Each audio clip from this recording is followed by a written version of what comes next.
ایک حدیث پاک ہے، نبی کریم علیہ السلام نے فرمایا اگر اللہ کچھ لوگوں کو دولت دے دے تو وہ سرکش ہو جائے.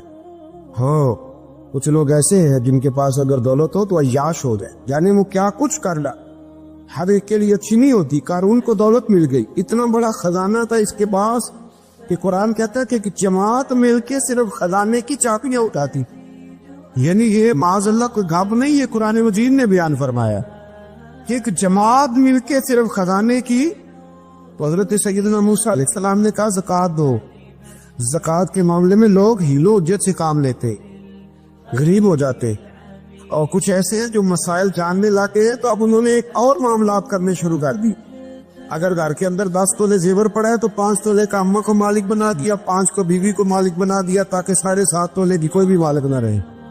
گنجائشیں نکالتے، زکوٰۃ سے بچتے. اللہ تبارک و تعالیٰ معاف کرے بہانے بازی کرتے. اس کو کہا زکوٰۃ تو کہنے لگا آپ کی تو میرے بال پہ نظر ہے. اب نے فرمایا تو بڑا بیوقوف ہے، مال تو اللہ نے دیا ہے نا، تو اللہ کے رستے میں دے. یہ کام ذرا مشکل ہے کہ اس کو بار بار کہا کہ اس نہ بجائے اس کے کہ وہ مال دیتا. اس نے حضرت موسیٰ پہ الزام لگا دیا، ایک عورت کو تیار کر کے لایا. یہ الزاموں والا کیس سنتے آ رہے ہیں آپ کہاں تک؟ حضرت یوسف پہ بھی لگا، جناب مریم پہ بھی لگا، حضرت سیدنا موسیٰ کلیم پہ بھی لگا، اور حضرت عیسیٰ پہ بھی. سارے ہوئے نا الزامات. آپ کیا بات کرتے؟ الزام لگانا، بہتان ترازی کرنا، اور ہمارے یہاں اچھی بات دیر سے پھیلتی ہے، بری خبر وہ جلدی پھیل جاتی. ایک عورت کو تیار کر کے لایا معاذ اللہ تعالیٰ حضرت موسیٰ پر الزام لگانے کے لیے. اور جب وہ بی بی آپ کے سامنے لا کے کھڑی کی تو حضرت موسیٰ نے جلال فرمایا تجھے قسم ہے اللہ کی عزت کی، سچ سچ بتا معاملہ کیا ہے. تو وہ خاتون کانپنے لگی، کہنے لگی میں موسیٰ کلیم کے سامنے کیسے کھڑی ہو سکتی؟ مجھے تو اس نے پیسے دے کے تیار کی، اس نے مجھے پیسے دے کے تیار کیا ہے، اور بڑی اس نے مجھے تکلیف دی ہے، پیسے دے کے اس نے تیار کیا.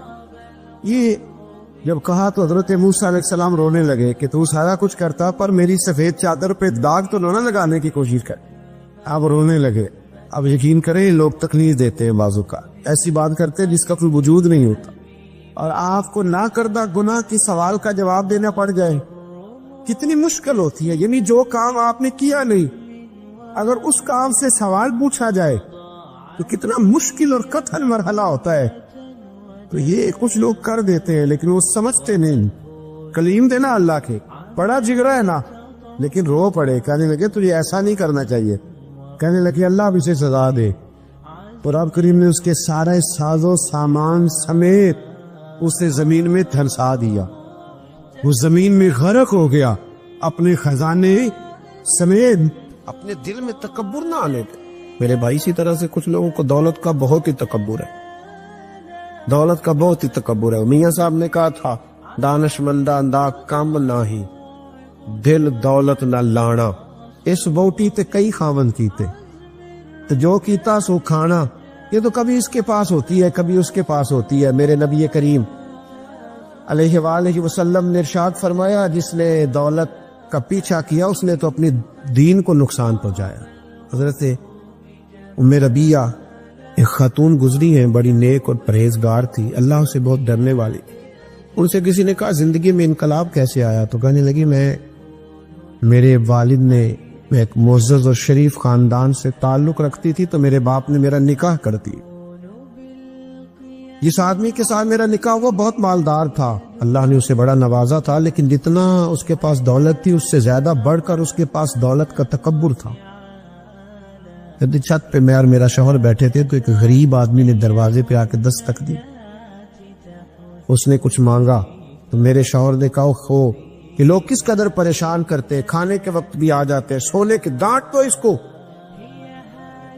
فرماتی ہے جب میں باہر نکلی نا اس کی میں نے حالت دیکھی تو مجھے ترس آیا. اس کے ہونٹوں پہ جمی ہوئی خشکی نے بتایا کہ پتہ نہیں بیچارے نے کب سے روٹی کھائی، اور اس کی آنکھیں ترس رہی تھی، لگتا تھا کہ کئی دروازوں سے ہو کر اور خالی آیا ہے. تو کہتی میں نے اپنی جیب سے اپنے شوہر سے آنکھ بچا کے چند آنے جب اس کی طرف بڑھائے تو میرے شوہر نے دیکھ لی. نیچے آیا، میری اجازت کے بغیر تم نے فقیر کو دیا، میری اجازت کے بغیر اب تم اتنی با اختیار ہو گئی ہو. کہ بنا میری اجازت کے دو گی؟ کہتے بس اسی جرم میں اس نے مجھے طلاق دے دی۔ میں شریف زادی تھی، پر انتہائی تکلیف کے عالم میں واپس آئی، اور کہتے ہیں جب میں واپس پہنچی بڑی تکلیف میں پہنچی، میرے والد بڑے پریشان ہوئے۔ جب بیٹی کو طلاق ہی ہو جائے کیا حالت ہوتی ہے؟ فرماتی ہے کہ پھر کچھ عرصے کے بعد میرے والد نے تلاش کرنا شروع کیا، ڈھونڈنا شروع کیا، غور کرنا شروع کیا، لیکن کوئی مناسب رشتہ نہ ملتا تھا۔ کہتے ہیں تلاش کرتے کرتے کرتے کرتے 2، 2.5، 3 سال لگ کر ایک شخص نے بڑی رغبت کے ساتھ میرا رشتہ مانگا، اور بڑی محبت کے ساتھ اس نے طلب کیا اور بڑی منت کی۔ کہتے ہیں میرے ابا نے طے کر دی۔ شادی کی پہلی رات جب وہ حجرہ عروسی میں داخل ہوا، کہتے ہیں میں نے اس کا چہرہ دیکھا تو میں پریشان ہو گئی۔ یہ تو وہ شخص ہے جو میرے دروازے پہ بھیک مانگنے آیا تھا، تو وہی ہے جس کی خاطر مجھے طلاق ہوئی۔ تو کہتی ہے وہ شخص روئے اور کہنے لگے کہ میں بڑے اعزاز کے ساتھ تجھے رکھوں گا۔ مجھے جب خبر ملی کہ میری وجہ سے تمہیں طلاق ہوئی تو میں نے اپنے رب کریم کی بارگاہ میں بڑی دعائیں مانگی، بڑی محنتیں کی، بڑی جد و جہد کی، پھر میں نے کچھ مال کمایا، اس قابل ہوا کہ میں تمہارے ساتھ نکاح کر سکوں۔ کہتی ہوں میرے بڑی قدر کرتا، میرا بڑا اکرام کرتا، بڑے اعزاز سے مجھے رکھتا، دنیا کی وہ ساری سہولتیں جو ایک خاوند اپنی بیوی کو دے سکتا ہے وہ مجھے دیتا، اور لوگوں سے بڑھ کر میرا وہ اعزاز کرتا کہ میں نے اس کی خاطر 2، 2.5 سال تکلیف سہی تھی۔ کہتی ایک دن میں بیٹھی تھی چھت پہ خاوند کے ساتھ کھانا کھا رہی، فقیر مانگنے والا آیا دروازے پر، اور جب اس نے آ کے صدا لگائی تو میرا خاوند کہنے لگا اس میرے گھر سے کوئی خالی نہیں جانا چاہیے، اسے ضرور دینا، اور جتنا مانگے تھوڑا زیادہ ہی دے دینا۔ کہتی میں نیچے اتری، اور جب میں نے یوں کر کے آگے اس کی طرف خیرات بڑھائی، اس نے بھی کاسا کشکول آگے بڑھایا، اور میری نظر پڑی تو میں دھڑام سے چیخ مار کے گری۔ شوہر میرے آئے اور مجھے کہنے لگے کیا ہوا؟ میں نے کہا یہ تو میرا پرانا شوہر ہے، تو وہی ہے جس نے مجھے اس تکبر سے طلاق دی۔ کہتے وہ دروازے پہ رو رہا تھا اور کہہ رہا تھا دنیا والوں تکبر نہ کرنا، دولتوں پر کبھی ان دولتوں پر، مال پر انحصار نہ کرنا۔ رب بڑا بے نیاز ہے، وہ جب چاہتا ہے، جس کو چاہتا ہے، جس وقت چاہتا ہے نواز دیتا ہے۔ کہتے وہ تڑپتا تھا، روتا تھا، صدائیں دیتا تھا۔ میرے بھائی تو کچھ لوگوں کا شوق ہوتا، بادشاہ کو، سلطان یا عرب کے کچھ حصوں کا بادشاہ تھا، شوق بڑا تھا لوگوں کو کھلانے پلانے کا، بڑا شوقین تھا، بڑا بانٹتا تھا، اور کئی دفعہ معاذ اللہ اس پر فخر بھی کرتا تھا جو نہیں کرتا، تکبر سے بھی کہتا تھا بڑی جائیدادیں آؤ جس نے لینا ہے، تکبر بھی کرتا تھا معاذ اللہ جو نہیں کرنا چاہیے۔ ایک دن جامع مسجد کے باہر کھڑے ہو کے نا بانٹنے لگا، کوئی فقیر آیا تو ایک مٹھی بھر کے شرفیاں دے دی، کسی کو سونا دے دیا، کسی کو چاندی دے دی۔ ایک درویش بابا جی کونے میں بیٹھے ہوئے، اسی کسی دے کچھ بھی نہیں لگ دے، کوئی ضرورت نہیں، کونے میں بیٹھے۔ آپ یقین کریں، آپ تھوڑا سا رخ ادھر کریں، دنیا پیچھے پیچھے ہو جاتی ہے۔ اگر آپ پیچھے بھاگیں گے تو آگے دوڑ کے بھاگیں۔ یہ مزاج ہے قوم کا، کسی کا حال پوچھ لیں وہ بگڑ جاتا ہے، کہتا ہے مجھ سے کوئی کام ہوگا تبھی تو پوچھا ہے، اور آپ چپ کر جائیں، خاموش ہو جائے، یہ بھی بڑی مصیبت ہے کہ پیار کر لے تو اس کا بھی نقصان دیکھنے میں آتا ہے۔ کہتے ہیں پتہ نہیں میرے اندر کیا لالچ ہے، کیا خوبی ہے جس وجہ سے مجھ سے اتنی محبت ہو رہی۔ وہ باپا جی کونے میں توجہ ہی نہیں کی، جب توجہ نہ کی تو سلطان کی توجہ خود بخود ہو گئی۔ سلطان جاجا کہنے لگے بابا کوئی قابل توجہ آدمی ہے، سب لوگ لائنوں میں لگے ہوئے بھاگ رہے ہیں، بادشاہ آیا ہے، یہاں تو شادی پہ کھانا کھل جائے تو بڑے بڑے امیروں کا پتہ چل جاتا ہے کہ بننے کیا لگا ہے۔ کہتے پتہ نہیں دوبارہ چھوٹے گوشت کی ٹرے آئے گی کہ نہیں آئے گی، اور اتنا سارا رکھ لیتے کہ لمان والا فیس، بڑے بڑے امیروں کے پول کھل جاتے ہیں، پتہ چلتا ہے کتنے تگڑے امیر ہیں۔ تو جب اس نے کہا شرفیاں، سونے، ہیرے، جواہرات تو جو نہیں تھے فقیر وہ بھی لائنوں میں لگ گئے، لیکن وہ فقیر پھٹے پرانے کپڑے، سانو تخت ہزارے دی لوڑ کیے، نالے کی لگے شہر ببول دے نال، اسی اپنی بال کے سیکنے، سانو کی لگے کسی اور دے نال۔ اور اقبال نے اس کی تشریح کی، اقبال کہنے لگے ہوا گو تند و تیز ہے لیکن چراغ اپنا جلا رہا ہے۔ ہوا گو تند و تیز ہے، تیز ہوا میں چراغ نہیں جلتے، ہوا گو تند و تیز ہے لیکن چراغ اپنا جلا رہا ہے۔ وہ مرد درویش حق نے جس کو عطا کیے ہیں انداز خوش روانہ، فرماتے ہیں جسے اللہ نے بے نیازی دے دی، لالچ سے دور کر لیا، وہ کسی کی پرواہ وہ اپنا چراغ جلاتا ہے، اپنی مٹی پہ چلنے کا سلیقہ سیکھو. سنگ مرمر پہ چلو گے تو پھسل جاؤ گے.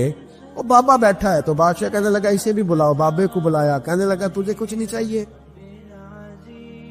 بابا کہنے لگا چاہیے تو بڑا کچھ، پر تجھ سے نہیں چاہیے.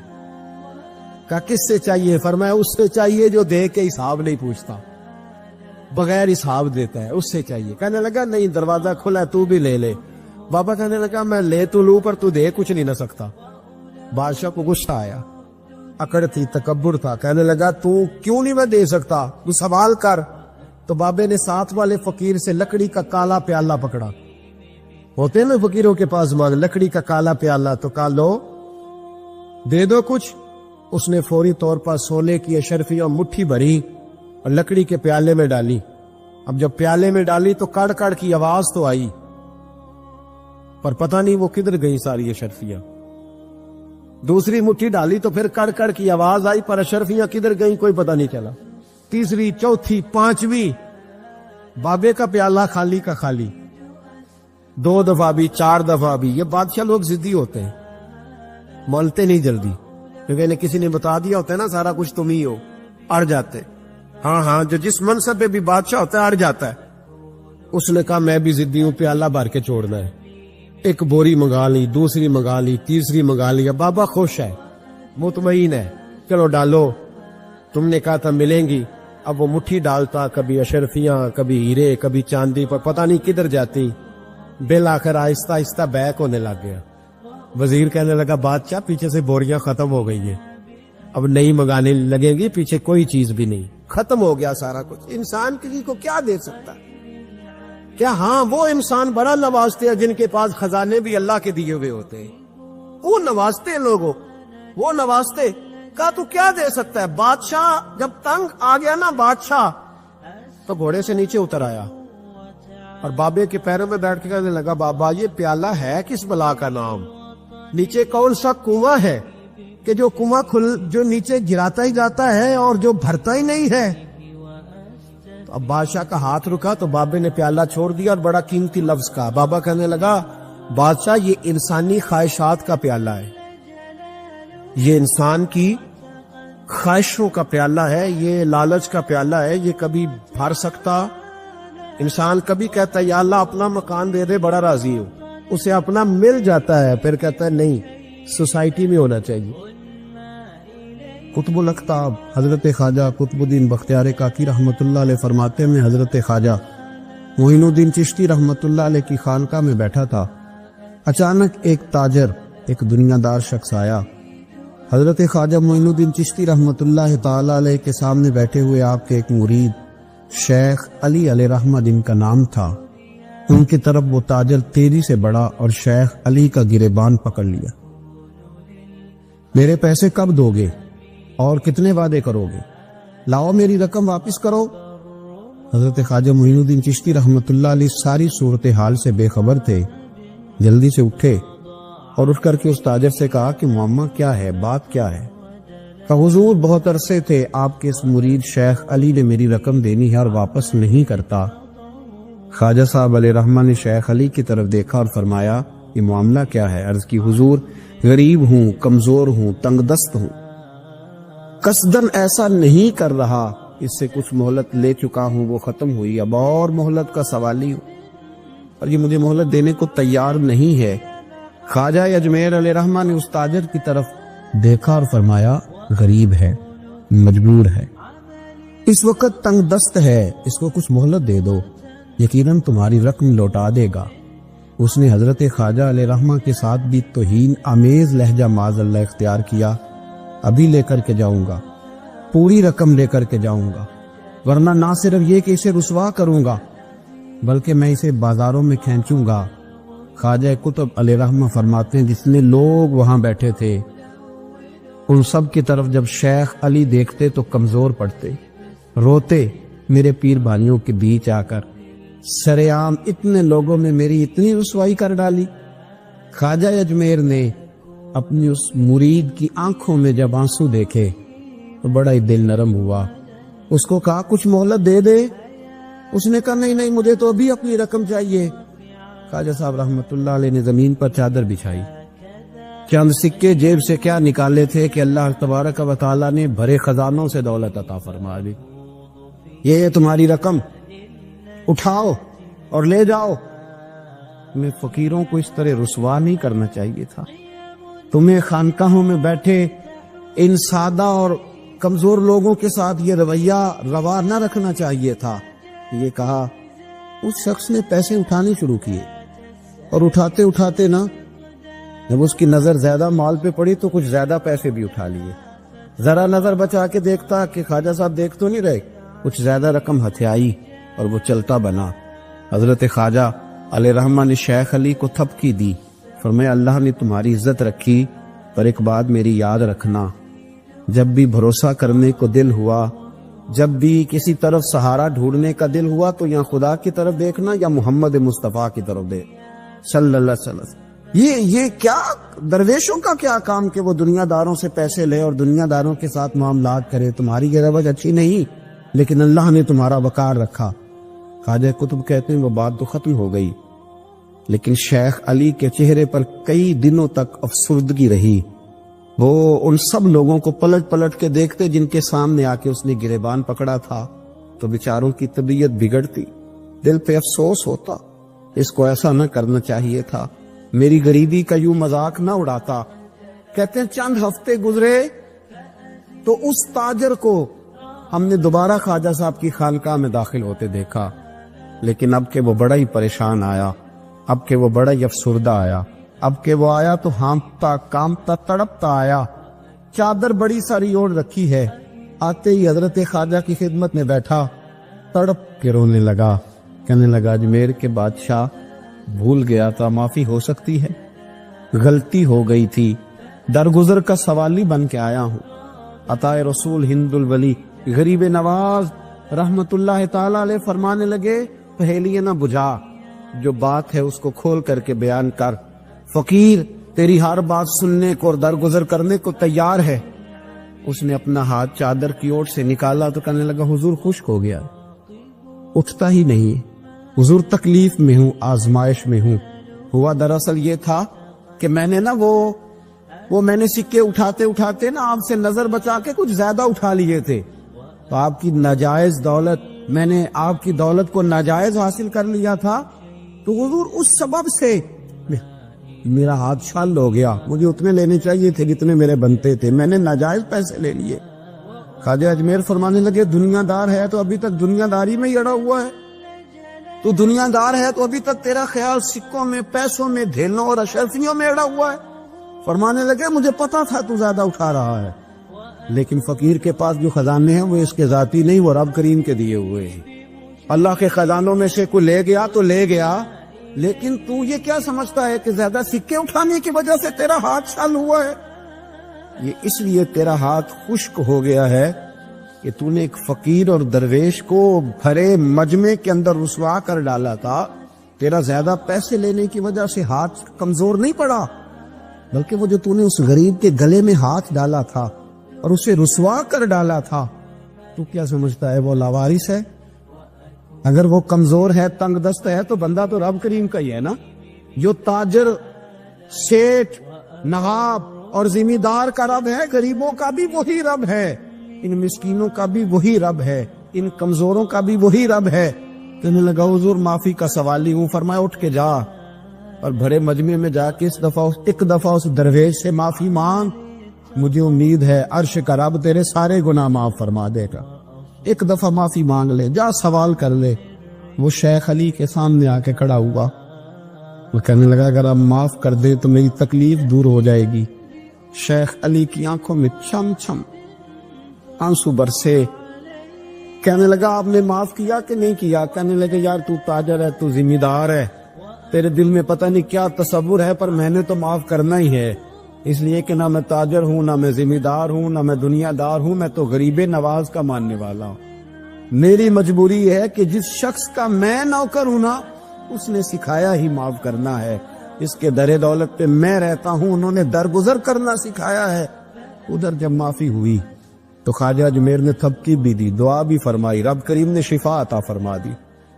تو خواجہ اجمیر فرمانے لگے میاں جا, تیری تندرستی ہوگی, چلا جا. کہنے لگا حضور اب کس نے جانا ہے؟ اب تو میں تیری دہلیز پہ جھاڑو دیا کروں گا. کوئی شے نہیں کی, سر پہ بال بھی نہیں تھے, رویا کرتا. اللہ تعالیٰ نے فرشتے کو بھیجا, تجھے کیا چاہیے؟ تو کہنے لگا بال آ جائیں اور تھوڑا مال آ جائے. فرشتے نے ہاتھ پھیرا تو بال بھی آ گئے, تو بکریاں بھی آ گئی, لائنیں لگ گئی, مال ہی مال ہو. دوسرے کے پاس گیا, وہ کوڑا تھا, اس کو جا کے کہا کیا چاہیے؟ کہنے لگا شفا ہو جائے اور کچھ اللہ تعالیٰ آسانی کر دے. شفا بھی ہو گئی, گائیں بھی دے دی, بھینسیں بھی دے دی, مال ہی مال ہو. پھر ایک کے پاس گیا, وہ اندھا تھا, تجھے کیا چاہیے؟ اس نے کہا آنکھیں ملنے اور کچھ ساتھ, اللہ مال دے دے. اونٹ ہی اونٹ ہو گئے. جب بڑا نواز دیا تو پھر مالک نے امتحان لینے کا ارادہ کیا. یاری تیری سونا ہے, پر آزمائشاں بھی تیریاں اگ, آزمائشاں تیریاں, صحیح کہہ رہا ہوں, آزمائشاں تیریاں, یاری تیری سونا ہے اور آزمائشاں تیریاں. اے سونا پرکھیا جامدہ ہی پہلو نال لگاں دے لگ. اللہ نے فرمایا آزمائش کرو. سب سے پہلے گنجے کے پاس آئے, اسے کہا اللہ کے رستے میں کچھ دیکھا نہیں لگا, میرے خرچے ہی بڑے, دیکھو تو صحیح کتنی مشکل میں وقت گزارتا ہوں, حال ہی کوئی نہیں. تو اس نے کہا میں نے تو سنا ہے تو گنجا اور بھوکا ننگا تھا. کہنے لگا میں تو جدی پوچھتی رہی سے اعظم ہوں, تو یہ کس پاگل نے کہا ہے بھاگ جا. اس نے کہا اچھا جیسے تو تھا ویسے ہی ہو جائے. کھیت کھلیان اجڑ گئے, پھر سے گنجا ہو گیا. حضور علیہ السلام فرمانے لگے, پھر وہ اس کے پاس گیا جو کوڑا تھا, اسے کہا کچھ دے. کہنے لگا خرچے ہی بڑے. اب پوچھ لیں کسی امیر آدمی سے, کہے گا چکی کے نیچے ہاتھ ہے میرا, میرے سے زیادہ تو پریشان بندہ ہی کوئی نہیں. کیا بتاؤں آپ کو, اتنا ٹیکس ہے, اتنا جرمانہ ہے, فلانی شے, وہ بڑا کچھ گنواتے ہیں لوگ. اس نے کہا میں نے تو سنا تو پہلے کوڑا تھا. اس نے کہا چاہ دوڑ جا, میں تو رئیس اعظم ہوں, دادا بھی پردادا بھی اور ساری نسل ہی. اس نے کہا اچھا جیسے تو تھا ویسے ہی ہو جائے. پھر وہ گیا اندھے کے پاس اور جا کے کہا اللہ کے نام پہ کچھ دے. تو کہنے لگا رب کے نام پہ؟ یہ کھڑے ہیں اونٹ جتنے تیرے دل کرے لے دا. اس نے کہا کیا مانا اس بات کا؟ کہنے لگا یار تجھے کیا بتاؤں, میں تو اندھا تھا, میں نے تو کبھی دنیا دیکھی نہیں تھی. پھر اس کریم نے فضل کیا تو مجھے بڑا کچھ دکھایا. میں کیا بتاؤں, میرا دل کر رہا ہے کہہ دوں کہ پھر اس نے کعبہ دکھایا, پھر اس نے روضہ رسول دکھایا, پھر اس نے ریاض الجنہ کے سجدے دکھائے, پھر اس نے اپنے محبوب کے دروازے کی رونقیں دکھائیں. اس نے بڑا کچھ دیا, اس نے بڑا نوازا. میرے پاس تو شاید میں بدکار پرانا خادم, کسے در ملی نہ ٹوئی, اتباسف یار نے نظر جو کی تھی پھر واسف ہی ہوئی. یہ تو اس کا کرم ہوا. تو یہ وہ کہنے لگا تو اللہ کے نام پہ جان مانگنا, وہ بھی دینے کو تیار. میرے پاس تو شے کوئی نہیں, تو مجھے تو اپنا پتہ ہے, میں تو کوئی شے نہیں تھا, کچھ نہیں تھا میرے پاس. یہ تو ان کا کرم ہے کہ رخ ان کا ادھر ہے. اور مختصر سی میری کہانی ہے, یہ جو بھی ہے ان کی مہربانی ہے. تو وہ کہنے لگا میں بھی کچھ لینے نہیں آیا تھا, تیری آزمائش ہی کرنے آیا تھا. تیری عزتیں بھی سلامت رہیں گی, تیرا مال بھی سلامت رہے گا, تیری شفا بھی. اپنی زندگی میں کبھی بھی اللہ کی بارگاہ سے توجہ ادھر ادھر نہ کریں, چھوڑے لوگ کیا کر رہے ہیں, دنیا کیا کہہ رہی, کبھی بھی اپنی توجہ دائیں. ہمارا یہ مسئلہ بن گیا کہ ہماری سیاست ہے, ہماری دنیا داری ہے, ہم بندوں کو راضی کرنا چاہتے ہیں. ہم دیکھتے ہیں کون کس طرح, اور آپ یقین کریں آپ تھک جائیں گے, بندے راضی نہیں ہوں گے, وہ نہیں راضی ہوتے. آپ ان کو منا کے لائیں گے تو ادھر والے نکل جائیں گے, ادھر کو منائیں گے تو ادھر والے نکل جائیں گے. اس چکر سے باہر آئیں, اس رب کو راضی کریں جو فرماتا ہے ان الذین آمنوا وعملوا الصالحات سیجعل لهم الرحمن ودا. فرمایا تو ایمان لانے کے بعد نیک عمل کر, میں لوگوں کے دلوں میں تیری محبت پیدا کر دوں. رحمان لوگوں کے دلوں میں محبت ڈال دے گا, اللہ لوگوں کے دلوں میں. اپنی نظر ہمیشہ اپنے رب پہ رکھیں.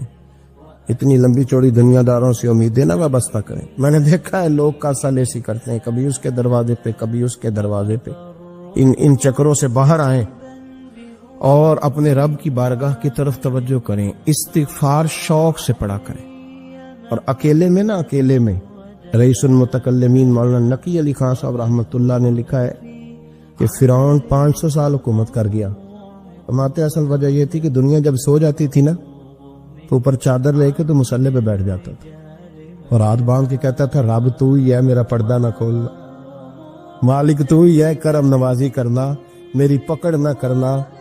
وہ بےمان ہو کے اگر 500 سال ہاتھ باندھے تو گزارا کر لیتا ہے, تو ایماندار ہے. پر مسئلہ یہ ہے کہ تو رات کو بکل مار کے ہاتھ نہیں نہ باندھتا, تو منت نہیں کرتا, تو استغفار نہیں کرتا. توبہ کریں تو بچے رہیں. وہ اتنی لمبی حکومت کر گیا چونکہ رات کو کہتا تھا مالک رب تو ہی ہے، لیکن مہربانی فرما میری پکڑ نہ فرمایا تو اللہ نے تو اس کو مہلت دے دی۔ کافروں کو آج بھی مہلت دی ہوئی نہیں رب نے۔ یہ جو دنیا کی محبت ہے نا، یہ ہر گناہ کی جڑ ہے۔ جب انسان دنیا کی دولت سے پیار کرنے لگ جاتا ہے، پھر وہ قتل بھی کرتا ہے، پھر وہ ظلم بھی کرتا ہے، پھر وہ زیادتی بھی کرتا ہے، پھر وہ حرام بھی کھاتا ہے، پھر وہ یتیم کو بھی لوٹتا ہے، پھر بیوہ کا مال کھانا بھی اسے پریشان نہیں کرتا، پھر کروڑوں روپیہ ہضم کر لیتا ہے، لکڑ پتھر ہر چیز اس کو ہضم ہونے لگتی ہے۔ اصل بات یہ ہے کہ اسے محبت دنیا کی دولت سے ہو گئی ہے۔ ایک بزرگ کے پاس ایک نوجوان آیا، اس نے کہا حضرت جی میرا نماز میں دل نہیں لگتا۔ تو بزرگ فرمانے لگے تیرا مسئلہ اصل یہ نہیں، تیرا مسئلہ اور ہے۔ نے کہا حضور سمجھا دیں۔ تو وہ فرمانے لگے کچھ بندے ایسے ہیں جو تمہیں ٹیلی فون کرتے ہیں اور تم ان کا فون نہیں اٹھاتے، اور کچھ ایسے ہیں جن کو تم دن میں خود 3 دفعہ فون کر کے حال پوچھتے ہو۔ حضور کیا مطلب؟ فرمانے لگے جس سے پیار نہیں نا، اس سے اظہار بیزاری ہے تو اس کا فون بجتا رہے تو کہتے ہیں میں تھا نہیں، میں موجود نہیں تھا، فون چارجنگ پہ تھا، گھر چھوڑ گیا تھا، بہانہ ہے۔ اور جس سے محبت ہے اس کو ٹیلی فون کر کے کہتے ہیں آپ پریشان تو نہیں ہوتے، بس میرا سلام لینے کو دل کر رہا تھا۔ فرمانے لگے کہ تیرا اصل مسئلہ یہ ہے کہ تو نے محبت نہیں کی اللہ رسول سے۔ اگر تیرا خدا رسول سے پیار ہوتا تو یہ جملہ کیسے آتا کہ نماز کو دل نہیں کرتا؟ پھر تو تیرا تہجد کو بھی دل کرتا، پھر تو تیرا ہر وقت قرآن پاک سینے سے چمٹائے رکھنے کو دل کرتا، اس لیے کہ تیرا مقصود اللہ کی ذات ہوتی۔ کیونکہ مقصود دنیا داری ہے، مقصود دولت بنا لیا معاذ اللہ، مقصود ایک رنگ بنا لیا ہے، اس کا نقصان قوم اٹھا رہی ہے۔ نقصان رشتوں میں، نعتوں میں حسن نہیں رہا، پیار نہیں رہا، ترتیب نہیں رہی۔ ایک ناروے سے دوست نے فون کیا، مجھے کہنے لگے آپ بڑی تقریریں کرتے ہیں، کوئی ہمارے حق میں بھی کر دو۔ تو میں نے کہا کہ آپ کو کیا ہے؟ کہنے لگے آپ پردیسیوں کی مجبوریاں نہیں سمجھتے۔ میں نے کہا کیا ہوا؟ کہنے لگے حضرت جی شکوہ ہے کہ ہمارے اپنے ہمیں جب بھی فون کرتے ہیں وہ یہ نہیں پوچھتے کہ شام کا کھانا کھایا ہے کہ نہیں کھایا، وہ کہتے ہیں وہ شادی آ گئی ہے تو جلدی کرو، پیسے بھیج دو، فٹافٹ کرو۔ کہتے ہیں کبھی کسی نے ہم سے ہمارا حال ہی نہیں پوچھا، کبھی کسی نے یہ غور ہی نہیں کیا کہ وہ پردیس میں گیا ہے، اور انشاءاللہ پردیسی کوئی بھی نہ تھی وے ککھ جنا تو پارے تاڑی مار اڑانا باہو اسی آپ ہی اڈن ہارے۔ تو تیار بیٹھے ہیں، حال ہی کوئی نہیں پردیس میں۔ یہاں حال یہ ہے کہ جو فون کرتا ہے، ایک بزرگ کہنے لگے کہ 22-23 سال دیے ہیں پردیس کو، تو اپنی ہی بیوی کو فون کیا ہے کہ اب نہیں ہوتا، گھٹنوں میں درد رہتا ہے، کمر کمزور ہو گئی ہے، اب میرا دل کرتا ہے گھر آؤں اور میں اپنے گھر میں بیٹھ کے بچوں کے بیچ بیٹھ کے روٹی کھاؤں۔ اعصاب کمزور ہو گئے ہیں، دل کی دھڑکن تیز رہتی، پتہ نہیں کب وقت آ جائے۔ تو کہتے ہیں میری بیوی جسے میرے دکھ سکھ کا ساتھی ہونا چاہیے، وہ کہتی ہے چلے 3-4 سال اور لگا لیں پھر آ جانا۔ او بھائی، کیا اس شخص کے ساتھ کیا تعلق ہے؟ اس کا بھائی اسے فون کرتا ہے تو کہتا ہے میں پیسے دے دوں گا، جب آؤ نا تو ایک موبائل ضرور لے آنا۔ اس کو لوگ فون کرتے ہیں، رابطہ کرتے ہیں کہ جناب وہ ایک چھوٹی سی چیز، وہ میں پیسے دے دوں گا، تو پیسے دینے ہیں تو یہاں سے کون سی چیز نہیں ملتی؟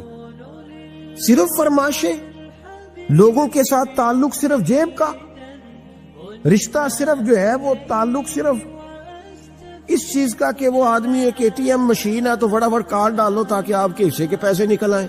یہ مزاج اس نے نقصان کیا ہے، دراڑیں پڑ گئی ہیں، حالات بگڑ گئے ہیں۔ میرے نبی کریم سید عالم صلی اللہ تعالی علیہ وسلم نے رشتوں کو جو وقار دیا، امام غزالی رحمت اللہ تعالی علیہ نے لکھا ہے مکاشفۃ القلوب میں، فرماتے ہیں کچھ لوگ قیامت کے قریب آئیں گے جن کے نبی پاک صلی اللہ علیہ وسلم نے نشاندہی کی ہے، ان کے پاس کوئی شخص نہ بیٹھے ورنہ اس کا دل کالا ہو جائے گا۔ کہ حضور وہ کون سے؟ تو فرمانے لگے نبی پاک نے کچھ لوگ بتائے ہیں، ان کے پاس نہیں بیٹھنا۔ کون سے؟ مصطفیٰ کریم نے فرمایا یحبون الدنیا وینسون الآخرہ، جو دنیا کو سے پیار کرنے لگے اور آخرت کو بھول جائیں۔ امام صاحب فرماتے ہیں ان سے دور رہنا، دل کالا ہو جائے گا۔ یحبون المال وینسون الحساب، وہ جو نبی پاک نے فرمایا نا کچھ لوگ آئیں گے جو مال سے تو پیار کریں گے پر اس کے حساب کو بھول جائیں گے، ان سے بچنا۔ فرمایا یحبون القصور وینسون المقبرہ، جو مکانوں سے تو پیار کریں گے پر اپنی قبروں کو بھول جائیں گے۔ اور فرمایا ان لوگوں سے بھی بچ کے رہنا، ان سے بھی پرہیز کرنا جو لوگ یحبون الخلق وینسون الخالق، جو لوگ مخلوق سے تو پیار کریں گے، بندوں سے بڑا پیار کریں گے لیکن اپنے رب کو بھول جائیں گے، ان لوگوں سے بھی بچیں۔ ایسے لوگوں سے نبی پاک صلی اللہ علیہ وسلم نے نشاندہی کی، ان سے بچیں۔ تعلقات میں خلوص ہوتا ہے، جب کوئی آپ کی غربت سے پیار کرتا ہے تو وہ آپ کا اصل دوست ہوتا ہے، جب وہ آپ کی تنہائیوں سے آزمائشوں سے پیار کرتا ہے تو اس کا آپ کے ساتھ رشتہ خالص ہوتا ہے۔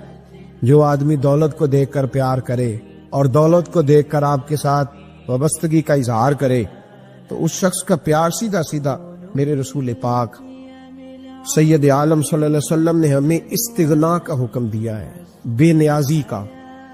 یہ دنیا داری میں الجھنا، دنیا کے بن کے جینا، دنیا کے ہو کے رہنا۔ آپ یقین کریں سارے رشتے، میں نے سعودی عرب میں پیر دیکھے، پیر مریدوں کی لسٹیں لے کے جاتے، ان کو ٹیلی فون ہوتا ہے تمہارے پیر صاحب آ گئے تم بھی پہنچ جاؤ، ٹھنڈی بوتلیں لے آنا آتی دفعہ۔ وہاں وزن اٹھایا نہیں جاتا واپسی پہ۔ ہمارے کئی سنگی ناراض ہو گئے، حضرت آپ آتے ہیں تو آپ بتاتے نہیں، تو میں کہتا ہوں یہاں بھی یہی کام کرنا ہے، ہم تو اپنے گناہوں کی معافی لینے آئے، تو ہم جس کام آئے ہمیں کرنے دو، کیوں الجھاتے ہو؟ وہاں جا کے بھی جہاں خالصتاً انسان کا رجوع اللہ کا وقت ہے، وہاں بھی وہی حالات پیدا ہو گئے، ہر طرف دنیا داری۔ اور یہ پیروں کی بات کرتا ہوں تو آپ بڑے مسکراتے ہیں، میں نے بڑے بڑے مفت خورے دیکھے ہیں، بڑے بڑے، یہ ہر طبقے میں ہوتے ہیں، ہر طبقے میں۔ ایک صاحب مجھے ایئرپورٹ پہ ملے، کہنے لگے جی کتنے دن رہا ہوں، ماشاءاللہ ایک دن بھی روٹی جیب سے نہیں کھائی۔ میں نے کہا بڑے کامیاب ہو کے آ رہے ہیں آپ، یہ تو بات باعث فخر ہے، جا کے کسی اخبار میں فوٹو چھپواؤ۔ کہنے لگے جی بڑے دوست، بڑے سنگی، بڑے بد، کوئی ادھر سے کوئی چیز لے کے آ رہا ہے ادھر سے، تو میں نے کہا یہ فخر والی بات ہے، کو بتانے والی بات ہے، تلک ہی بڑا ہے جی۔ مفت خوری کا مزاج، اور توجہ رکھنا کہ اب اس سے مجھے کیا مل سکتا ہے، اور اگر کوئی نہیں لے کے آیا واپس گیا تو شکوہ کرنا، دیکھو چل کے آ گیا، اس کو خبر ہی نہیں کہ جاتے دفعہ چلو بندہ 6 بوتلیں لے جائے، کیا فرق پڑتا ہے۔ یہ کمزور ذہن ہے، یہ دنیا داری ہے، یہ نفس پرستی ہے، یہ پیسے کی غلامی ہے۔ میرے نبی پاک صلی اللہ علیہ وسلم نے فرمایا جو رب کے بندے ہوں گے ان کے قیامت کے دن چہرے چمک رہے ہوں گے۔ تو یا رسول اللہ صلی اللہ علیہ وسلم اس کے علاوہ بھی کچھ بندے ہیں؟ فرمایا لعن عبد الدنیا وعبد الدرہم، فرمایا کچھ دنیا کے بندے ہیں، کچھ درہم کے بندے ہیں، ترجمہ یوں کر لو کچھ ڈالروں کے بندے ہیں۔ یہ حدیث مشکات میں موجود ہے، ڈالر کے، ریال کے، لاکھ کے، کروڑ کے بندے۔ حضور وہ کون ہے؟ فرمایا لعن عبد الدنیا وعبد الدرہم، جو دنیا کا اور دولت کا بندہ بنے وہ لعنتی ہے، ملعون ہے۔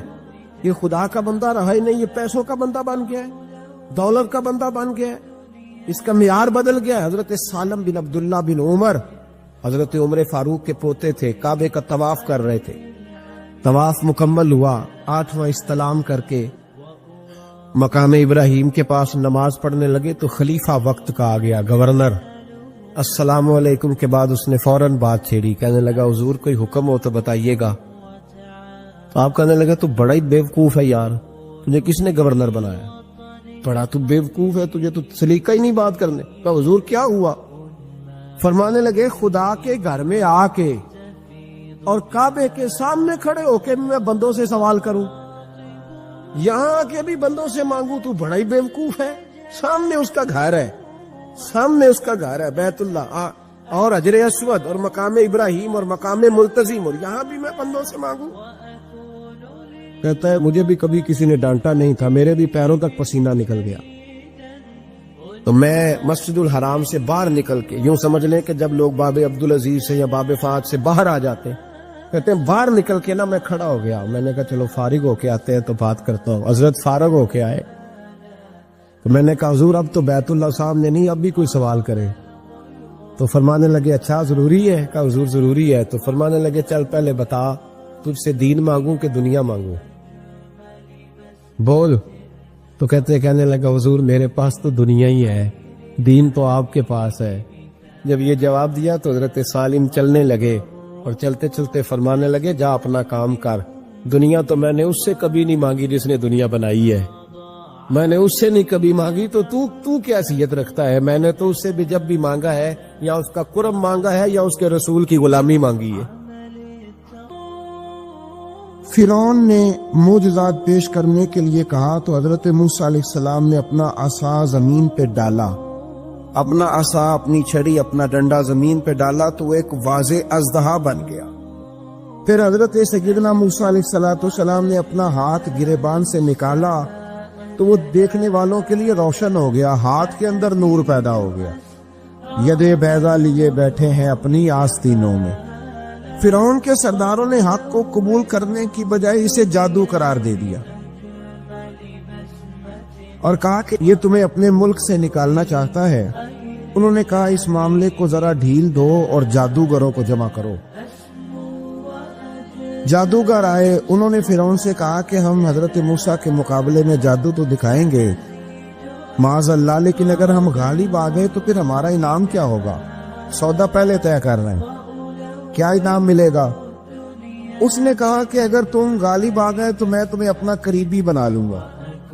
بادشاہوں کا قریبی ہونا بھی تو بڑی بات ہے نا، لوگ بڑے پاپڑ بیلتے ہیں قریبی ہونے کے لیے، اور یہ جو قریبی ہوتے ہیں نا، بالخصوص جو بادشاہوں کے قریبی ہوتے ہیں، بادشاہوں کی تباہی کا سبب بھی یہی لوگ ہی بنتے ہیں۔ یہ ان کو روز خبر دیتے ہیں کہ سب اچھا ہے، سب اچھا ہے، اور دنیا کے زیادہ تر حکمران انہی لوگوں کی وجہ سے تباہ ہوتے ہیں، کیونکہ ان کا خود عوام سے رابطہ نہیں رہتا۔ اگر وہ خود عوام کے ساتھ ڈائریکٹ رابطہ کریں تو شاید انہیں اچھی اور صاف ستھری چیزیں سمجھنے کو مل جائیں۔ خیر، جادوگروں نے جب کہا ہمیں کیا دو گے تو اس نے کہا تمہیں قریبی بنا لوں گا۔ جادوگروں نے موسیٰ علیہ السلام سے کہا کہ آپ پہل کریں گے یا ہم پہل کریں؟ تو موسیٰ علیہ السلام نے کہا تم پہل کرو۔ جب جادوگروں نے اپنی رسیاں زمین پہ ڈالی تو لوگوں کی نگاہوں کو سحر زدہ کر دیا، جادو کر دیا اور انہیں ڈروا دیا۔ انہوں نے کہا یہ تو بڑا جادو لے آئے۔ تو اللہ تعالیٰ نے حضرت موسیٰ علیہ السلام کو حکم دیا کہ آپ بھی اپنا عصا زمین پہ ڈالیں۔ ان کی رسیاں سانپ بن گئی تھی نا، دراصل وہ سانپ بنی نہیں تھی، لوگوں کی آنکھوں پر جادو ہو گیا تھا، انہیں سانپ نظر آ رہا تھا۔ فرمایا آپ بھی اپنا عصا زمین پہ ڈالیں۔ وہ عصا سانپ بنا اور جادوگروں کی ساری چیزوں کو نگل ہی گیا۔ ان کی بہت ساری رسیاں سانپ بنی تھی، ان کا ایک ہی عصا سانپ بنا اور سب کو نگل گیا۔ اس طرح کے معجزے کی حقانیت اور جادوگروں کا بہتان ثابت ہوا اور فرعونی رسوا ہو گئے۔ جادوگر سجدے میں گر گئے اور اللہ پر ایمان لے آئے۔ فرعون نے انہیں دھمکی دی کہ تم میری اجازت کے بغیر ایمان لے آئے ہو، میں تمہارے ہاتھ اور پاؤں مخالف سمت سے کاٹ دوں گا، یعنی الٹا ہاتھ کاٹ دوں گا، سیدھا پیر کاٹ دوں گا، میری بغیر اجازت ایمان لے آئے ہو، اور تمہیں سولی پہ بھی چڑھوا دوں گا۔ انہوں نے کہا کہ ایمان لانے کی پاداش میں تم ہمیں سزا دینا چاہتے ہو؟ پھر انہوں نے اللہ تعالیٰ سے صبر اور استقامت کی دعا کی۔ اس کے بعد فرعون نے بنی اسرائیل کے بیٹوں کو قتل کرنے کی اور بیٹیوں کو زندہ چھوڑنے کا حکم دے دیا۔ موسیٰ علیہ السلام نے قوم کو صبر کی تلقین کی اور کہا کہ نیک انجام اہل تقوی کے لیے۔ یہاں ایک لطیف بات ہمارے صوفیاء نے بھی لکھی ہے۔ صوفیاء کہتے ہیں کہ فرعون نے کلمہ نہیں پڑھا اور جادوگر کلمہ پڑھ گئے۔ وہ کس طرح کلمہ پڑھ گئے؟ تو کہنے لگے دراصل انہوں نے آتے ہی حضرت موسیٰ کا ادب بڑا کیا تھا۔ جادوگر حضرت موسیٰ کے مقابلے میں آ کے بھی ان سے کہتے ہیں کہ رسیاں آپ پہلے ڈالیں گے کہ ہم ڈالیں، آپ اصحا پہلے رکھیں گے کہ ہم رکھیں؟ تو اتنا سا ادب کیا تو رب کریم نے فرمایا جو نبی کا ادب کرے وہ بے ایمان نہیں رہ سکتا، جو نبی کا ادب کرے وہ بے ایمان نہیں رہ سکتا، اور جو نبی کی بے ادبی کرے وہ ایماندار نہیں رہ سکتا۔ ختم ہو گئی بات۔ یہاں ہمارے صوفیاء نے یہ بات لکھی ہے کہ کیونکہ انہوں نے آتے ہی کہا تھا کہ آپ پہلے ڈالیں گے یا ہم پہلے ڈالیں، تو حضرت موسیٰ سے انہوں نے پوچھ لیا، نبی کے پوچھے بغیر پہل نہیں کی تو اللہ نے انہیں ایمان کی دولت عطا کر۔ تعالیٰ نے فرعونیوں پر 61 سالی کا عذاب نازل کیا۔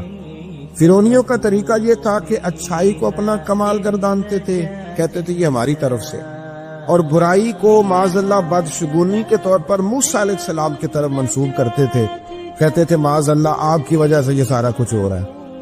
ہوتے نا نہیں کہتے جب سے میں وہاں گیا ہوں تب سے ہمارے بزرگ ایک لطیفہ بھی سنایا کرتے تھے کہ کسی زمیندار نے نماز پڑھنی شروع کی تھی تو اس کے جانور مرنے شروع ہو گئے، اب لوگ سمجھتے ہیں کہ معاذ اللہ شاید یہ کسی بزرگ کے سبب سے ایسا ہے، حالانکہ یہ تو اللہ کی طرف سے آزمائش ہوتی ہے، اس کی حکمتیں ہوتی۔ اللہ تبارک و تعالیٰ نے ان پر عذاب کیا نازل کیا؟ آیت نمبر 130 اور 143 کا بھی آپ سورہ اعراف کی پڑھیں تو اللہ تعالیٰ نے ان پر ٹڈیوں کا، جموں کا، مینڈکوں کا اور خون کا عذاب نازل کیا۔ یہ کس قسم کا عذاب ہے؟ جمعے پڑھ کر، ٹڈیاں آ کر، یہ اللہ نے عذاب نازل کیا۔ جب وہ عذاب میں مبتلا ہوئے تو موسیٰ علیہ السلام سے کہا کہ آپ اللہ سے دعا کریں کہ ہم سے یہ عذاب ٹل جائے، اگر ایسا ہوا تو ہم ایمان لے آئیں گے، بنی اسرائیل کو بھی آزاد کر دیں گے۔ لیکن موسیٰ علیہ السلام کی دعا کے نتیجے میں جب عذاب ٹل جانے کے بعد فرعونی پھر اپنے وعدے سے پھر گئے۔ بنو قریظہ والوں نے بھی کئی دفعہ حضور سے وعدے کیے پر اپنے وعدوں پر قائم۔ ایک بات آپ سے یہاں روک کے عرض کر دوں، حضرت موسیٰ کلیم اللہ علیہ السلام، صوفیاء نے اس روایت کو لکھا ہے، بالخصوص مکتوبات 2 صدی میں بڑے خوبصورت انداز میں موجود ہے۔ حضرت موسیٰ علیہ السلام کو اللہ کی طرف سے ایک حکم ہوا کہ اس بستی میں جو سب سے نیک آدمی ہے اسے ڈھونڈ کے لائے۔ میرا خیال ہے یہ حکم ہمیں ملتا تو یا میں نیک نکلتا یا میرے پیچھے جو ہاتھ باندھ کے چلتے ہیں وہ نیک نکلتے، باقی نہیں کوئی اللہ ماشاء۔ یہ کیسے ہو سکتا ہے کہ کوئی اور بھی نیک ہو؟ حضرت موسیٰ اللہ کے نبی ہیں۔ اب مجھے بتائیے جسے حضرت موسیٰ علیہ السلام نیک کہیں گے وہ کتنا کو نیک ہوگا؟ اور پوری بستی میں سے چنا ایک بندہ جناب کلیم علیہ السلام نے اللہ کے حضور پیش کیا، مالک یہ سب سے نیک ہے۔ اب حکم ہوا کہ اس نیک کے ذمے لگائیں کہ بستی میں سے سب سے گناہگار ڈھونڈ کے لائے۔ اب یہ کام میرے اور آپ کے ذمے لگتا تو سارے گناہگار تھے، کوئی شے ٹھیک ہے ہی نہیں سرے سے۔ جس سے بھی آپ سنیں گے اس کے پاس کوئی منفی خبر ہی ہے، الا ماشاءاللہ۔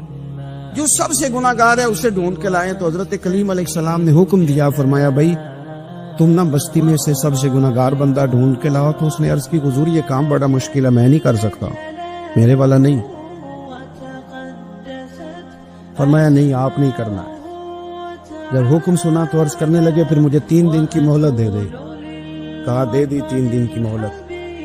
3 دن ایک سالے آدمی ایک گناہگار کو ڈھونڈتے رہے، سالے آدمی، جانے کب مار دے کوئی مجھے ظالم کر کے، شہر کا شہر مسلمان بنا بیٹھا۔ یہاں تو بہت سارے لوگ ہوتے ہیں جو مرضی کسی کے لیے کہہ دیتے ہیں۔ تو فرمایا کہ آپ ڈھونڈیں، اب وہ نیک آدمی گناہگار ڈھونڈ، یہ بھی کبھی کبھی ہوتا ہے، کبھی کبھی نا ایسا بھی ہوتا ہے۔ وہ گناہگار بندہ ڈھونڈنے کا حکم آ گیا، وہ ڈھونڈ رہے ہیں۔ 3 دن بیت گئے، 3 راتیں بیت گئی۔ اب وہ وقت آ گیا گناہگار پیش کرنے کا۔ انہوں نے پیش کیا اپنے گلے میں رسی ڈالی، اپنے گلے میں رسی ڈالی، اور حضرت کلیم کے ہاتھ میں تھما کے عرض کی حضور کچھ لوگوں کے گناہ میری نظر میں آئے تھے پر مجھے صرف ان کا شک تھا کہ یہ گناہ اس نے کیا ہوگا، صرف شک تھا، لوگوں کا شک تھا، پر میرے جو ہیں وہ تو مجھے پکی یاد ہے نا کہ میں نے کیے۔ لہذا اس بستی میں نا سب سے گناہگار میں ہی ہوں، بس عدل کریں تے پھر تھر تھر کمبن، یہ عدل کریں تے پھر تے تھر تھر کمبن، بڑیاں اونچیاں شاناں والے تے جے تو فضل کرے تے پھر بخشے جامن میرے جے منہ کالے، میں ہی سب سے گناہگار ہوں۔ حضرت کلیم علیہ السلام نے بھی اس کو دیکھا تو دست شفقت اس کی کمر پہ رکھا، بارگاہ خداوندی سے حکم آیا اے کلیمی سے فرما دے کہ جو تیرے دل میں عاجزی ہے اسی کی وجہ سے تو رب نے تجھے سب سے زیادہ درجہ عطا فرمایا۔ پھر اللہ تبارک و تعالی نے بنی اسرائیل کو سمندر پار کر کے ایسی قوم کے پاس پہنچا دیا جو بتوں کی پرستش کرتی تھی، وہ تو بچ گئے لیکن فرعونی سارے دریا کے اندر غرق ہو گئے۔ حضرت موسیٰ علیہ السلام سے کہنے لگے کہ ہمارے لیے بھی یہ خدا بنا دیجئے۔ حضرت موسیٰ علیہ السلام نے فرمایا بت پرستی کرنے والے جاہل ہے۔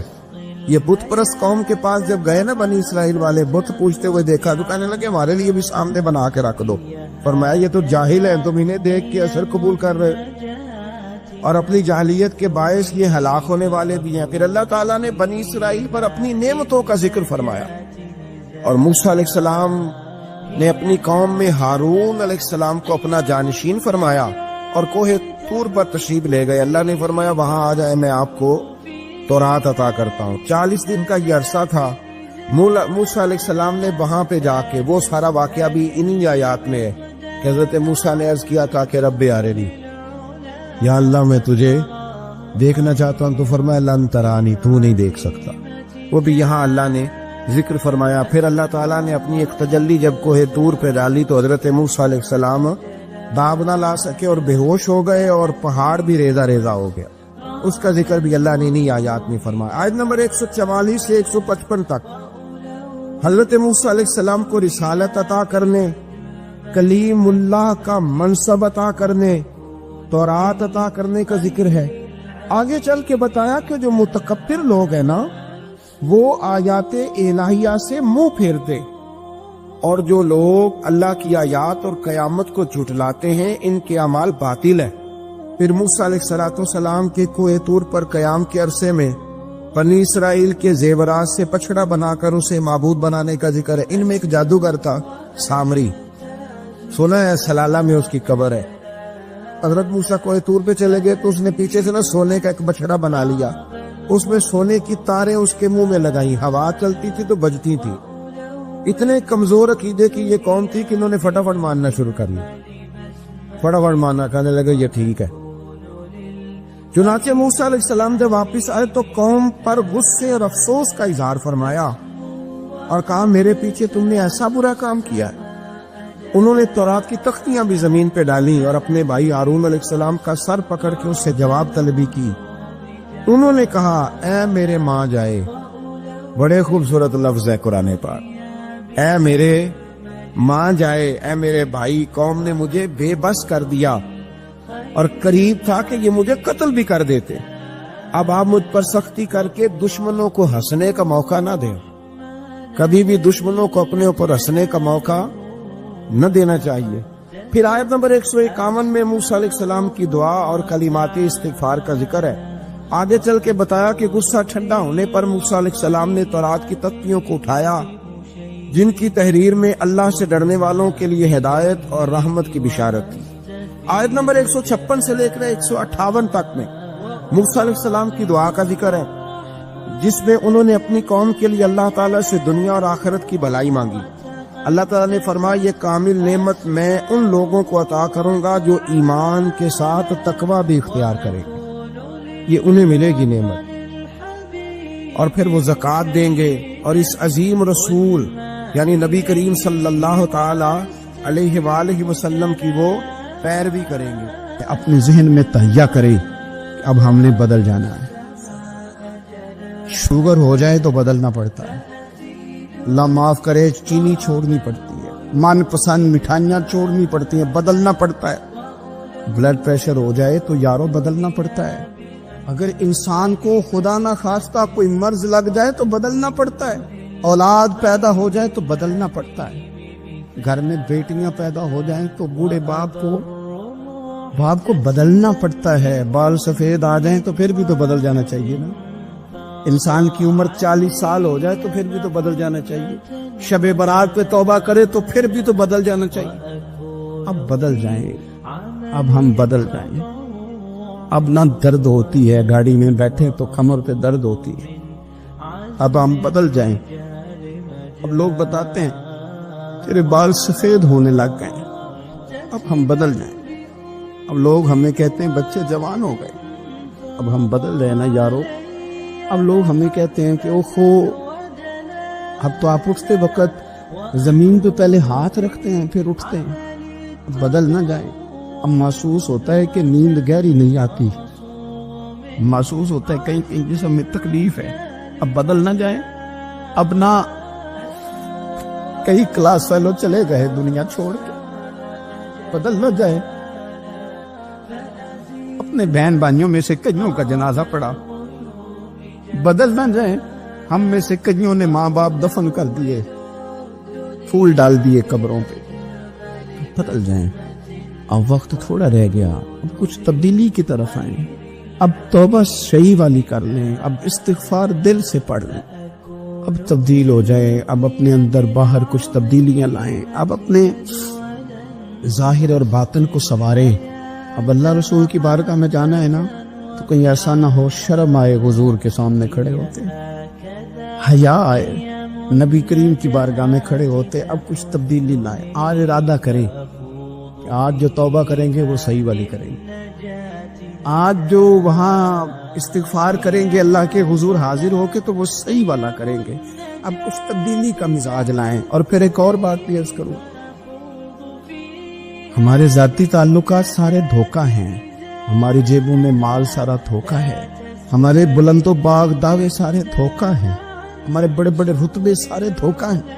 بڑے تعلقات تھے بیٹے کے، پر ماں بیمار تھی تو اسے صحت تو نہیں تعلقات کی وجہ سے ملی، بڑے تعلقات تھے نا بیٹے کے، لیکن جب بیماری زور پکڑ گئی تو پھر کیا کر سکا کوئی؟ بڑے تعلقات تھے، بڑا پیسہ تھا جیب میں، بڑا کچھ تھا، لیکن جب جناب اسرائیل آئے تو پھر کوئی کچھ بھی نہ کر سکا، پھر اپنے رہ گئے اور جس کو جانا تھا وہ سب چلے گئے۔ تو یہ جتنی چیزیں ہیں نا یہ کچھ نہیں ہے، یہ دھوکہ ہے۔ سچ صرف اللہ رسول کی ذات ہے، حقیقت صرف دین ہے، اصل صرف وہ بارگاہیں ہیں۔ دھوکے میں نہ زندہ رہو، چھوڑ دو یہ بات کرنی کہ بڑے تعلقات ہیں، چھوڑ دو یہ بات کرنی کہ بڑا پیسہ ہے، چھوڑ دو یہ بات کرنی کہ برادری قبیلے علاقے میں بڑا، اور کچھ بھی نہیں ہے۔ کل من علیہ فان، ہوئے نامور بے نشاں کیسے کیسے، دیکھو زمین کھا گئی اور جوان کیسے کیسے۔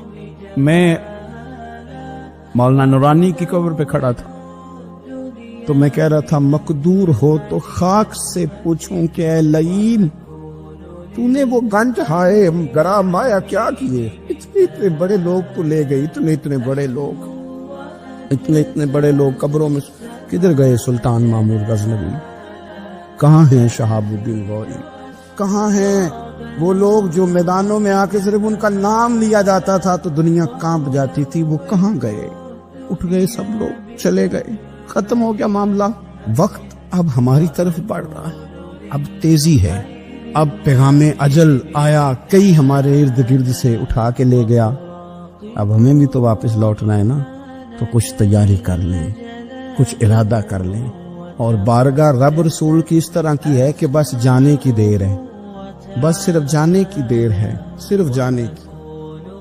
اور اللہ رسول کی بارگاہ دوستوں وہ والی ہے کہ جہاں نا زیادہ منت بھی نہیں کرنی پڑتی۔